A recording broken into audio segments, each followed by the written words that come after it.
بدقسمتی سے آج وہ لوگ ان کی دفاع کر رہے ہیں جو کل ہمارے صفوں میں بیٹھ کے ان کو گالیاں دے رہے تھے. بدقسمتی سے آج وہ لوگ جمہوری سیاستدانوں کے خلاف اور ان کے سپورٹ میں بات کر رہے ہیں جو کل خود جلسوں میں ان کے خلاف باتیں کرتے تھے.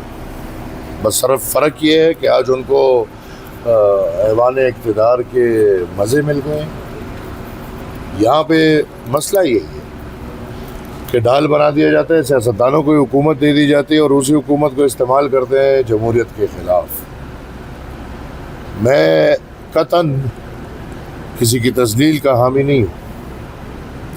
شہادت کا رتبہ, یہ سرٹیفکیٹ کسی کے ہاتھ میں نہیں ہے, کسی کو نہیں پتہ, یہ اللہ کو پتہ ہے اور اللہ ہی یہ فیصلہ کرے گا کہ کون شہید ہے اور کون نہیں ہے. ہاں, جہاں تک ہم لوگوں کی زندگی کی ضمانت ہے,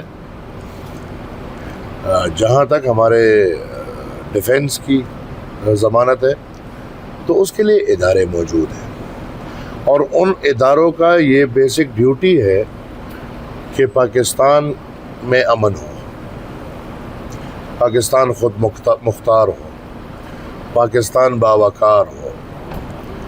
اور اس باوقار اور خود مختار زندگی کے لیے عام بندے کو کہنا کہ آپ بندوق اٹھاؤ, یہ اس کے ساتھ مذاق ہے. لہٰذا جو مولانا صاحب نے بات کی, ٹھیک ہے, جذبات میں غلط باتیں ہو جاتی ہے, کچھ جذباتی بات ہو جاتی ہے, لیکن اصل پہلو کو تو سب بھول گئے. کیا حکومت ہمیں یہ بتا سکتی ہے کہ پختونخوا میں یہ ماحول کیوں بنایا جا رہا ہے کہ عوام کو کہا جا رہا ہے کہ آپ کمیٹی بنائیں, بندوق اٹھائیں اور دہشت گردوں کے خلاف لڑیں؟ میں سمجھتا ہوں کہ یہ پہلے بھی ہوا ہے اور جتنی بھی امن کمیٹیاں ہیں وہ اب مرے ہوئے شہید ہیں.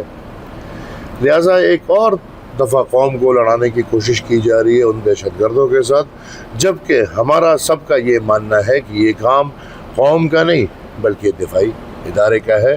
اور دفاعی ادارہ شاید ہم اگر یہ کہیں کہ وہ اپنی ڈیوٹی سر انجام دینے میں فلاپ ہو چکی ہے, 50 سال سے ہمیں امن نہیں مل رہا, تو میں غلط نہیں ہوں. Thank you. وزیر اعظم سے آپ کی ملاقات ہوئی ہے, اس کا ایجنڈا کیا تھا, کس چیز پہ گفتگو ہوئی؟ سر ساتھ میں کوشچن لے لیں, کیبنٹ میں تبدیلی کے حوالے سے دیکھیں, کیبنٹ تو وہ تو نئے چہرے آئیں گے تو حالات حاضری والے بابو ہوں گے, پرانے اور نئے میں کوئی فرق نہیں ہوگا. میرے خیال میں آپ کو اگر کوئی فرق کسی میں دیکھا ہو تو آپ مجھے بتا دیں, کسی پرانے اور نئے میں. یہاں پہ تو بدقسمتی سے اختیار ایک وزیر کے پاس نہیں ہے, جس ادارے کے 3 وزیر بیٹھے ہوئے. یہاں پہ تو بدقسمتی سے نظام مفلوج ہے. تو جو آپ نے سوال کیے, میری جان اس پہ خوش نہ ہو, ٹک کے بتیوں کے پیچھے نہ چلو. الف بے جیم دال سب پالشی ہیں, جو بھی وزیر بنے گا, جو بھی حکومت میں آئے گا, عوام والا نہیں ہوگا, یاد رہے. کیونکہ نظام ایسا بنا ہوا ہے کہ عوام یہ طاقت نہیں دے پا رہی, یہ طاقت ادارے دے رہے.